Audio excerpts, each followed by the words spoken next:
The greatest of human endeavors is a risky business. Houston, we've had a problem here. NASA led the world into the exploration of space, but behind the scenes, out of the public eye, mistakes, mishaps, and failures plague the space industry. Obviously a major malfunction. Discover how NASA space failures further exploration. April 12, 1981.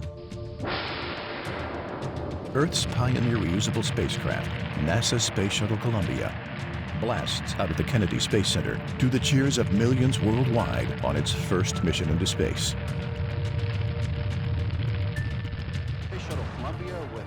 22 years later, on January 16, 2003, Columbia blasts off on its 35th mission. Roger, roll, Columbia. Shuttle in a heads-down, wings-level position for the 8.5-minute ride to orbit.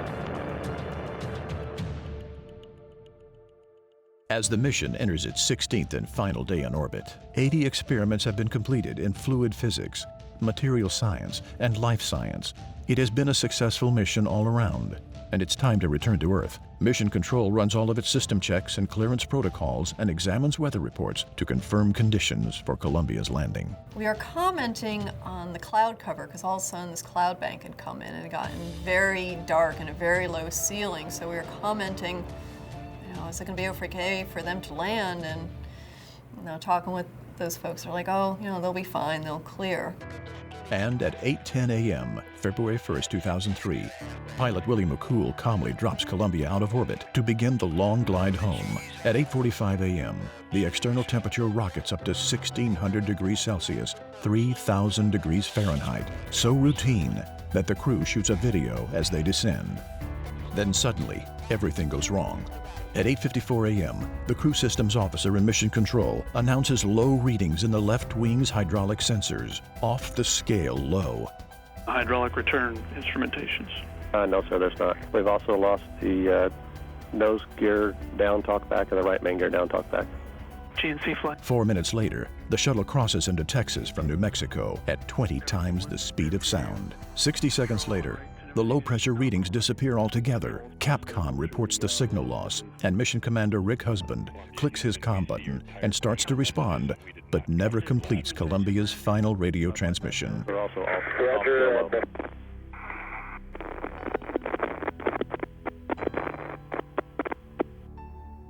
Columbia, Houston, UHF comm check.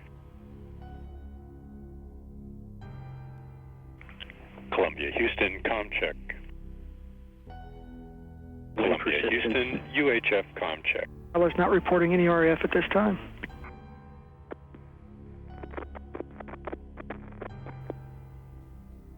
GC flight. GC flight. Fly GC. Lock the doors. Copy. Fido, do you have any tracking? No, sir. At that time, I heard someone said that we've had loss of signal. I went back up to the NTD to kind of find out what was going on. And at that time, the astronauts had pretty much had just left in a running pace to go back to their vans to go be with the spouses. Because at that time, we had realized that we had lost the vehicle. Shortly after 9 a.m., February 1st, 2003, Space Shuttle Columbia breaks apart during re-entry. Columbia and her entire crew are lost. We had kind of conveyed in the main corridor right out here. And we just said a prayer. This is real. This wasn't just a bad dream.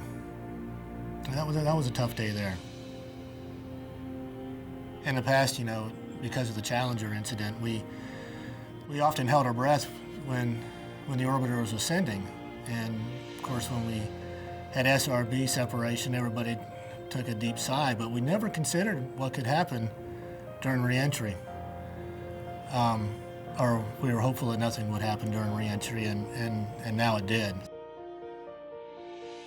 I had been very good friends with one of the crew members, and I had a discussion with him. And if anything had happened to the orbiter, what should I tell everyone? And so I then, at that time, expressed those words to my coworkers out here. which was, that he holds no animosity for what has happened, and he died doing what he loved.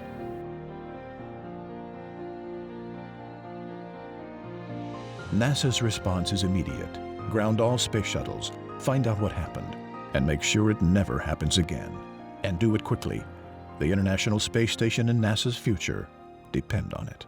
With the entire program grounded, recovery teams scrambled into the field to gather debris, as satellite data confirms that a hailstorm of evidence has rained down across 2,000 square miles in Texas, Louisiana, and Arkansas.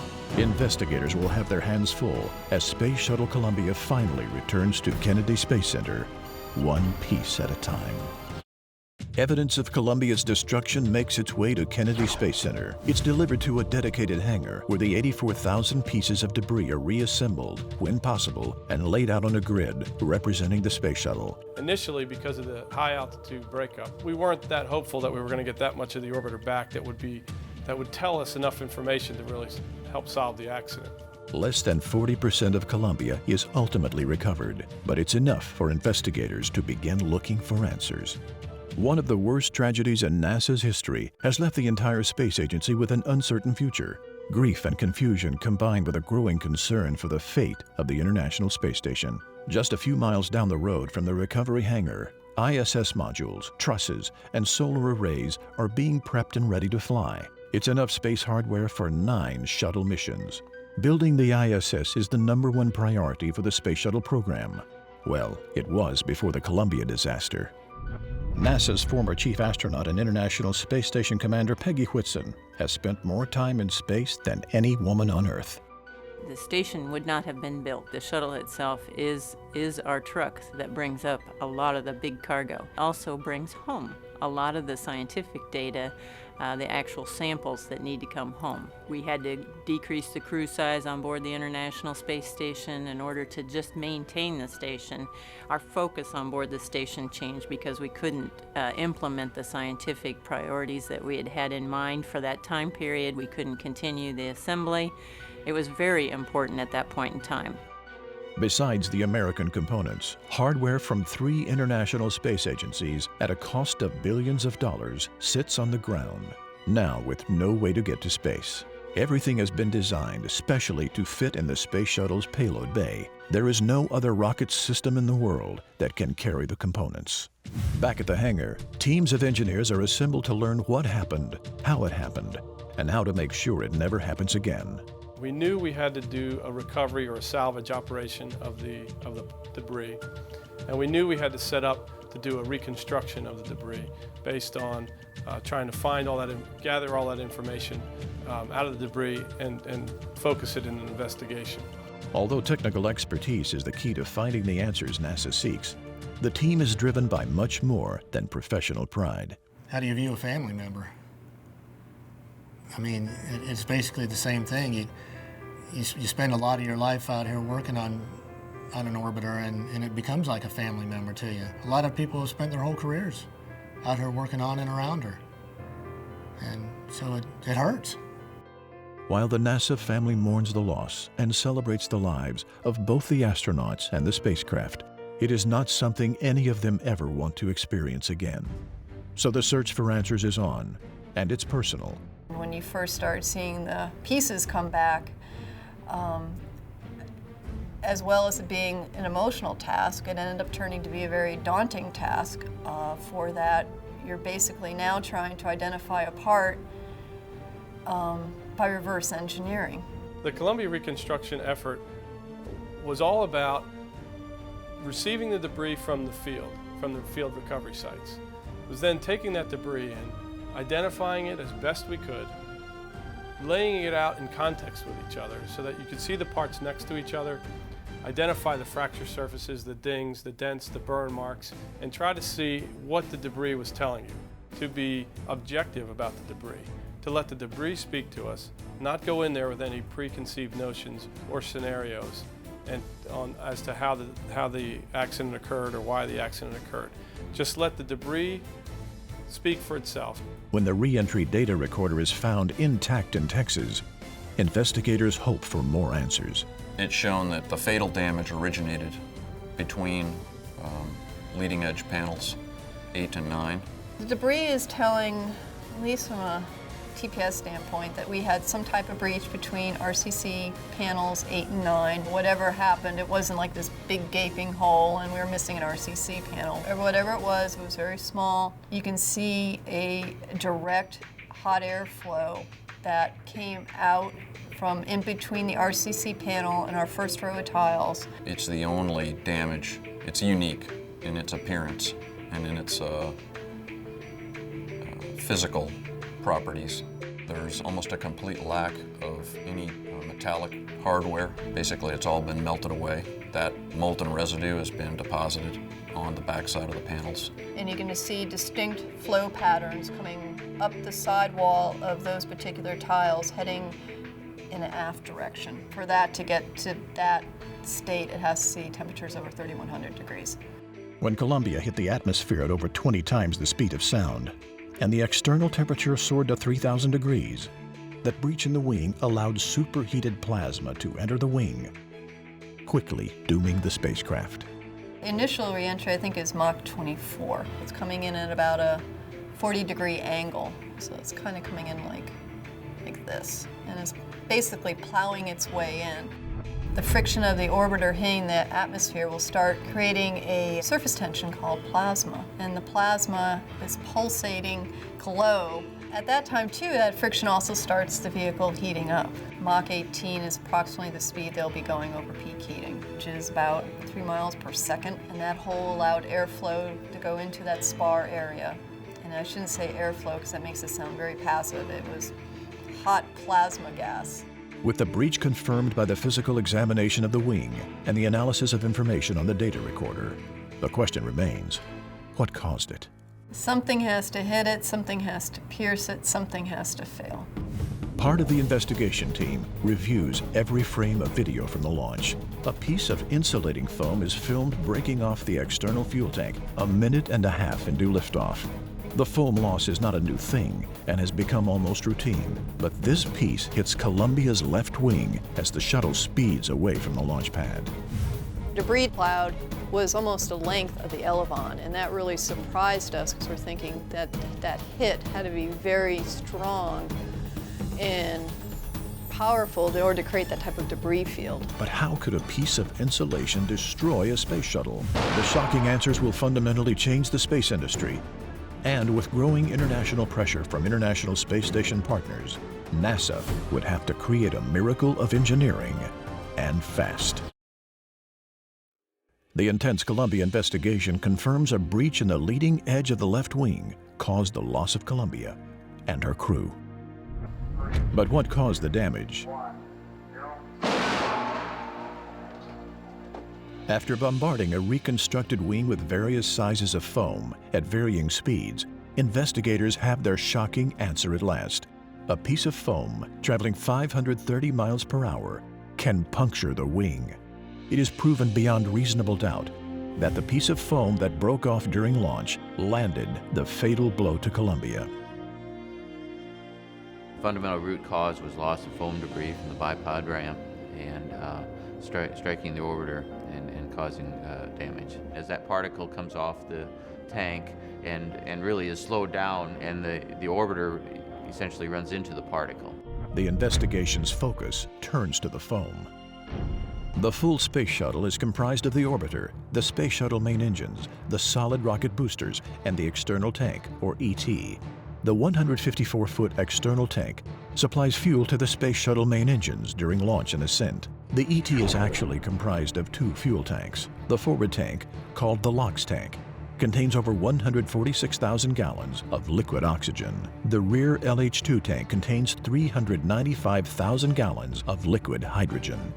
The area between the 2 tanks is called the intertank and contains most of the electronic components necessary during ascent. The foam insulation is a crucial part of every space shuttle's extensive thermal protection system, or TPS. The spray-on foam is designed to protect the tank from the extreme heat of launch and the extreme cold of the liquid fuels. The foam is basically there to keep ice frost from forming on the outside of the LOX tank and hydrogen tank, because you can't have ice and frost fall off and hit the orbiter on the way up. When we're tanking the liquid oxygen and liquid hydrogen, got to insulate the metallic tank to make sure that the propellants don't boil off. It's also very influential to densify that propellant. In other words, maximize the amount of thrust that you could get out of that volume of propellant. There are certain areas where it's thicker and on the inner tank where you need it for aerothermal protection on ascent from aerothermal environments. During launch and descent, extreme aerodynamic heating can create a 1,000-degree difference. At any one time, you could have within 1 inch of that material about a 600-degree on the outside and about a minus 450 on the inside. The insulating foam is critical. But why is it coming off? And even more importantly, how can NASA stop it? With the United States Congress demanding answers and billions of dollars of hardware grounded at Kennedy Space Center, NASA is determined to fix the problem and get back to flying. With the International Space Station construction on hold and the shuttle fleet grounded, an extensive investigation places the blame for the destruction of Columbia on foam loss from the external tank. The foam is a critical part of the Space Shuttle's thermal protection system. There are actually 2 layers of TPS on the external tank. The outer layer is designed to dissipate heat through erosion. It burns away during launch and descent, taking excess aerodynamic heat with it. But that's not the problem. The problem is the inner layer, the lightweight closed cell spray-on foam that is supposed to stay in place. Since external tanks are never reused, it doesn't matter what happens to the foam after the ET is jettisoned. But until then, it's crucial to the protection of both the LOX tank and the LH2 tank, as well as the intertank. NASA had known for years that the foam insulation was a problem. Small pieces of foam were lost on every flight. They even know why it happened and gave it the name popcorning, because most of the foam loss was small bits that popped off during launch. Not at all like the large suitcase-sized chunk that ultimately destroyed Columbia. The external tank's aluminum lithium surface is painted with a primer and then covered with insulating foam. When the foam is sprayed onto the ET, random tiny air pockets form, which can weaken the bond between the painted aluminum alloy skin of the ET and the foam. The issue becomes a problem when the inner tank is purged with nitrogen to decontaminate it and to remove moisture just before launch. In the cryogenic temperatures created by the LOX and hydrogen fuel, the nitrogen liquefies. The liquid nitrogen then can flow through the intertank flange into the empty pockets created during the foam application. Other voids are just filled with air. The air liquefies similar to the nitrogen. When the shuttle heats up during launch and ascent, the liquids turn back to gas and expand, which makes small pieces of the foam pop off. What we found in there were a lot of defect inclusions that we were surprised to see. We didn't realize that some of those inclusions could be rather large. Large enough to shear a suitcase-sized piece of insulation completely off the external tank and send it careening into Columbia's wing. Ignored and accepted for years, foam loss had simply grown worse, especially in the areas of the ET that weren't smooth, like the left bipod ramp that holds the external tank to the orbiter, the source of the breakaway foam that took down Columbia. NASA learns from their mistakes. As the world watches and wonders if the space shuttle will ever fly again, one simple solution is about to make history. NASA determines that pockets of air in the external tank's foam insulation are responsible for the tragic loss of Columbia and her crew. With a $100 billion International Space Station only about 30% complete, research organizations around the world have placed scheduled zero-gravity studies on hold. We are pre-positioning a lot of hardware and supplies. It is the only orbiting laboratory in the world, and it gives us a capability to do experiments on long duration, in a long duration platform that nothing else has ever provided us before. Their logistic modules and laboratories are useless until the space shuttle can fly again. We put together a series of teams that looked at all applications of thermal protection systems on the external tank and highlighted the areas that were of highest concern to us. And we went through a process with the program of evaluating each of those areas and determining which ones we felt like had to be addressed for return to flight. One of the issues that we saw in the investigation of the accident was that the design that we're putting onto the tank was not what we thought it was. In other words, there were some defects in the material that we could not see through NDE or any kind of inspection technique. The bipod ramp became a central focus because it was the source of the foam that hit Columbia's wing and the most likely place for the problem to occur again. A simple fix that took some ingenious engineering fixed the problem. The bipod foam was replaced with heaters. What we determined is that we could replace that whole large foam with heaters mounted at the base of the bipod. That could prevent the ice formation. They only are active prior to launch, and then we shut them off before launch. So in that regard, we were able to get rid of the larger piece of foam. The foam application process was also a major issue. What we're trying to do with the foam now and the foam clothes that we have now is eliminate or minimize the size and the number of defects that we get when we're spraying the foam. Now we know that defects on the inside have a big influence on the material performance. Therefore, the way that the material is laid down onto the tank is very important. Previously, those techniques were left fairly open to the liberty of the technician to apply. Being a manual operation, we wanted to standardize how they did that, just not say go spray foam, give them some sequences and techniques that we would prove through a series of development enhancement and verification activities to show that it would work and it was repeatable is what we were trying to do. NASA standardized the spray techniques and implemented other safeguards as well. Video recordings of all sprays, a second technician to assure quality, constant monitoring of the foam for consistency, and a more vigorous certification process for technicians. In addition to fixing the external tank issues, NASA also launched a fleet-wide recertification program for all the other Space Shuttle components, the orbiter, solid rocket boosters, and Space Shuttle main engines. The work took 2.5 years. 7 Space Shuttle missions had been postponed, and the International Space Station was years behind schedule. Finally, on July 26, 2005, Discovery and her crew were set to return to space.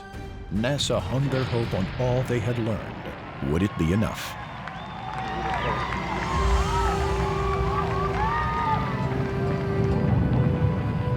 The launch is a success.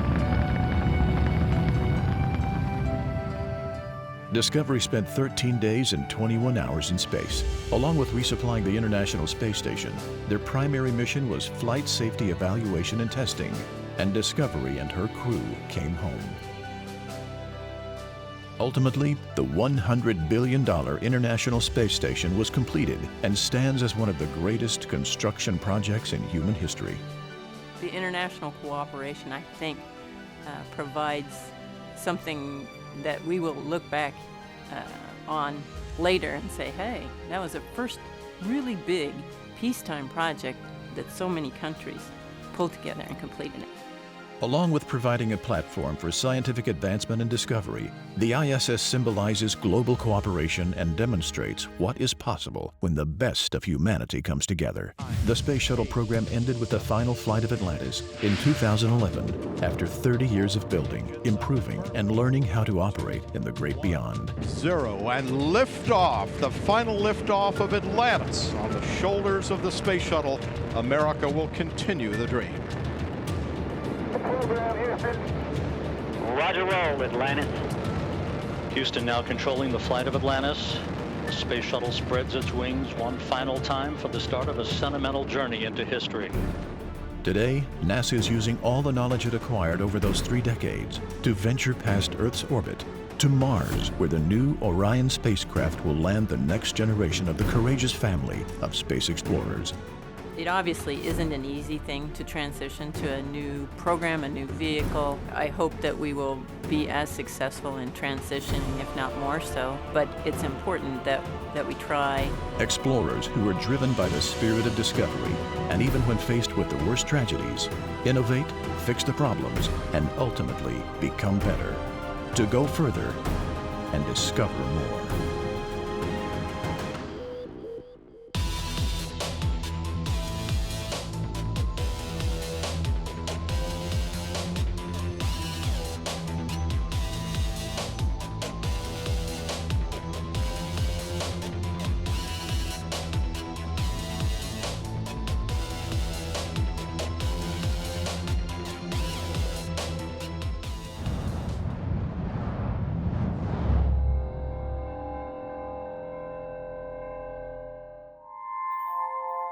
you.